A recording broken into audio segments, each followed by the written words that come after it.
നമുക്ക് പുതുതായി ഓൺബോർഡ് ചെയ്ത ക്ലെയിം 2022 ഒരു ട്രേഡ് മാർക്ക് അപ്ലിക്കേഷൻ കൊടുത്തിരുന്നു. അതിന് എഗെയിൻസ്റ്റ് ഒരു നോട്ടീസ് വന്നു. ആ നോട്ടീസിന് എഗെയിൻസ്റ്റ് റിപ്ലൈ ഒക്കെ വേറൊരു ടീം കൊടുത്തിരുന്നു. ഓൺലൈനിൽ ഏകദേശം നല്ല ടേൺ ഓവർ ഉള്ള കമ്പനിയാണ്.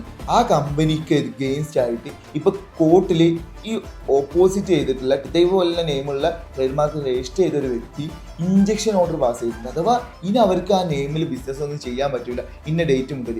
ഈ എതിർഭാഗം, അതായത് നമ്മളെ ക്ലയന്റിന്റെ ഒരു സൈഡും കേൾക്കാതെയാണ് ഇഞ്ചക്ഷൻ ഓർഡർ പാസ് ചെയ്തിട്ടുള്ളത്. അത് കാരണം എന്താണ്? ഇവർ ഇതിനു മുമ്പ് ഒരു ലീഗൽ നോട്ടീസ് അയച്ചിരുന്നു. ആ ലീഗൽ നോട്ടീസ് ഇവർ ട്രേഡ് മാർക്ക് കൺസൾട്ടന്റിനോട് ഇവർ റിപ്ലൈ അയപ്പിച്ചിരുന്നു. അതായത് അതിന് റെസ്പോൺസ് കൊടുത്തു. ഇപ്പോൾ അവർ ലീഗലി ഒരു കോർട്ടിൽ, ഈ കേസിൽ നിന്നല്ല, നിങ്ങളുടെ ആരെങ്കിലും ഇതുപോലെ ലീഗൽ നോട്ടീസ് നിങ്ങൾക്ക് വന്നിട്ടുണ്ടെന്നുണ്ടെങ്കിൽ അവർ നിങ്ങൾക്ക് എഗെയിൻസ്റ്റ് കേസായിട്ട് അതുപോലെ ഇഞ്ചക്ഷൻ ഓർഡർ അല്ലെങ്കിൽ നിങ്ങൾക്കെതിരെ കോർട്ടിൽ മൂവ് ചെയ്യുകയാണെന്നുണ്ടെങ്കിൽ നിർബന്ധമായിട്ടും നമ്മൾ ഈ റെസ്പോൺസ് കൊടുക്കുന്നതിൻ്റെ കൂടെ തന്നെ കവിയറ്റ് പെറ്റീഷൻ എന്ന് പറയും, അതും പാടെ നമ്മൾ അപ്ലൈ ചെയ്യണം. അത് ചെയ്താൽ മാത്രമേ നമ്മളെ ഭാഗം നമ്മൾ കോടതി കേൾക്കുള്ളൂ. അല്ലാത്ത പക്ഷം നമ്മളെ സൈഡ് കേൾക്കാതെ തന്നെ കോടതി വിധി ചെയ്തു.